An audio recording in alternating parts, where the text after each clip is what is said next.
An essay on the way.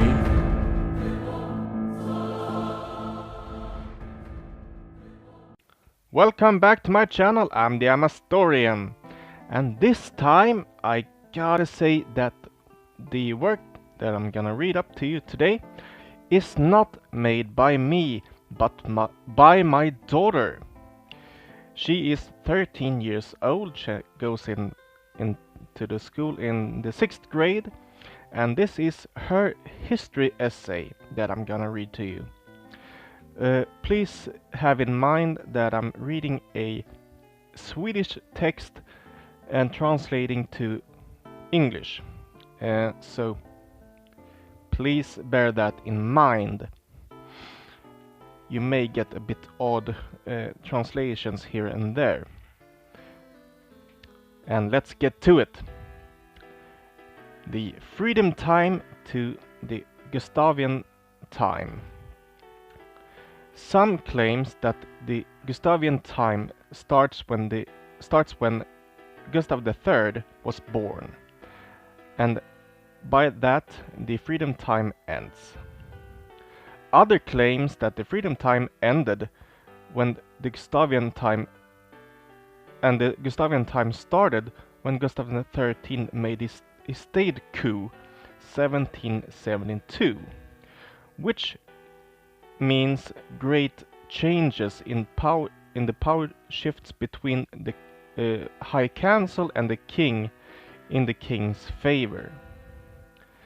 Some law changes that King Gustav III made was for the advantage of the farmers. For example, they could hunt on their own land, and they could sell their seed, or could sell their crops to whoever they wanted, which was to a great advantage for the farmers' economy. For the nobles, it was the other way around. The king dismantled several of their rights, which made him less popular among them. Gustav III. Gustav III was born 1746, which was a great happening since he was the first Swedish crown prince in many years. It was fired hundreds of salutes in Stockholm for his honor. His parents, Lovisa Ulrika and Adolf Fredrik, hoped that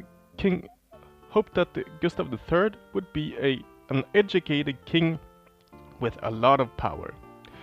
On a side note here, the Queen Lovisa Ulrika is the same Lovisa Ulrika that lived on the castle Svartsjö, which I made a video about.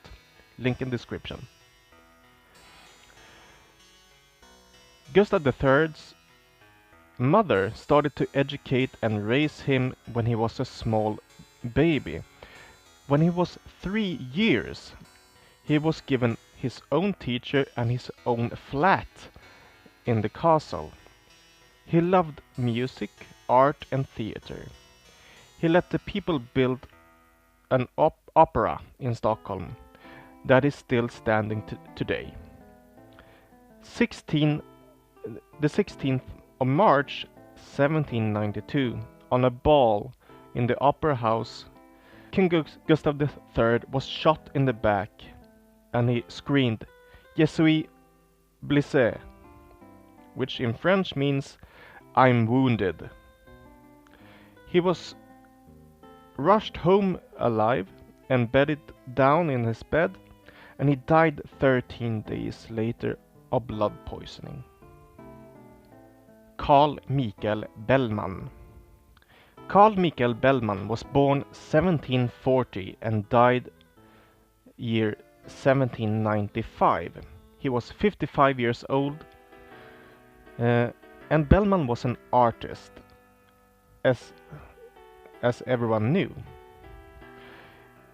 In the evenings you could go to a tavern and hear him when he was singing his songs and playing his lute, and he was imitating people.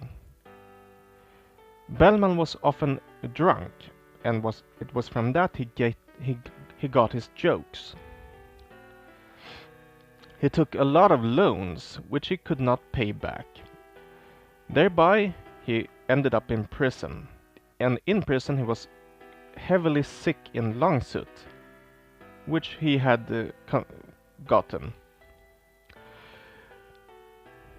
His friends paid his debt so he could get home and die at home with his wife.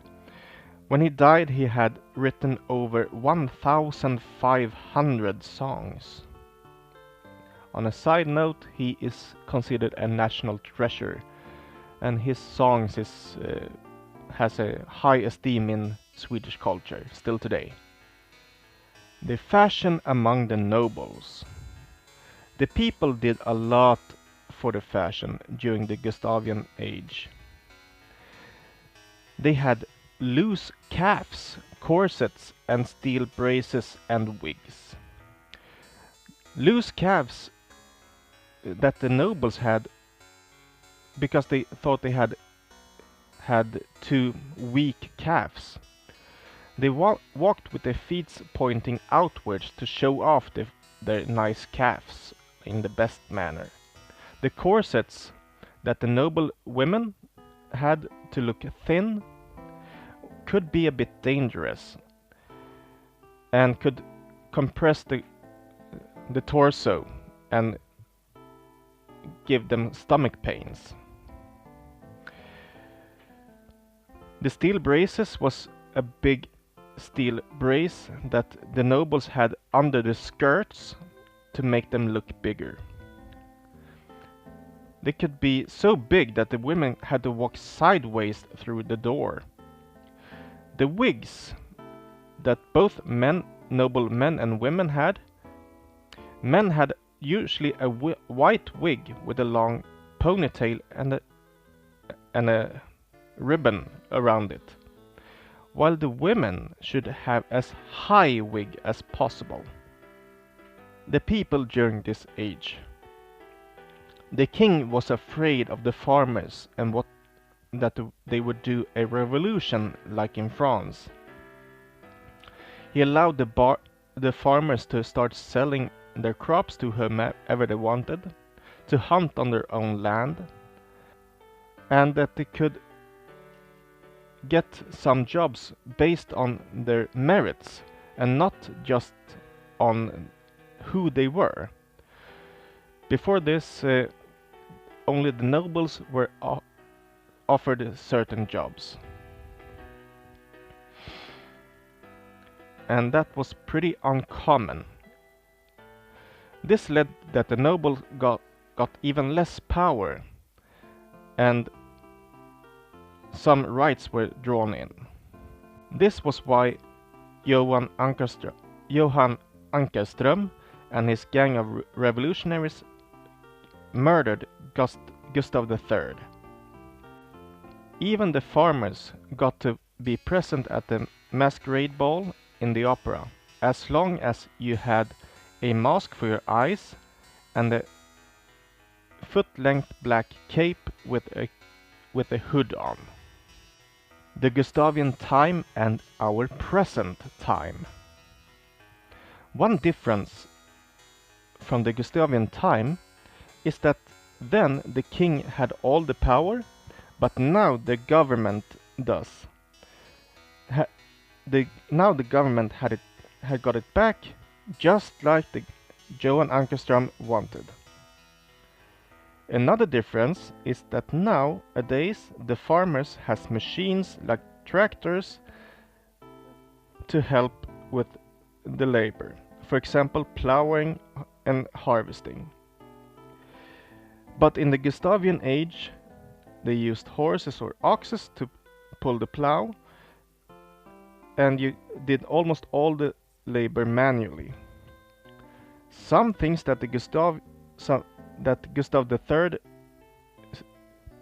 made happen was that are still with us today is the Swedish Academy, the opera in Stockholm, and the statue of Gustav II Adolf. Another similarity is that the people still appreciates and sing Bellman's songs. Gustav III also brought about crown distilleries, which was owned by the state, just like Systembolaget still is today. And that was it. Now give me a thumbs up, or rather, give my daughter a thumbs up, because this was her job and not mine. So please give her a big thumbs up, and of course, let her know in the comments what you thought about this. I say she deserves an A on this. Come on, 13 years old and been able to write this. Yeah, that's pretty good, in my opinion. So, that's it for now. Bye bye. Thanks so much for watching. Like and subscribe.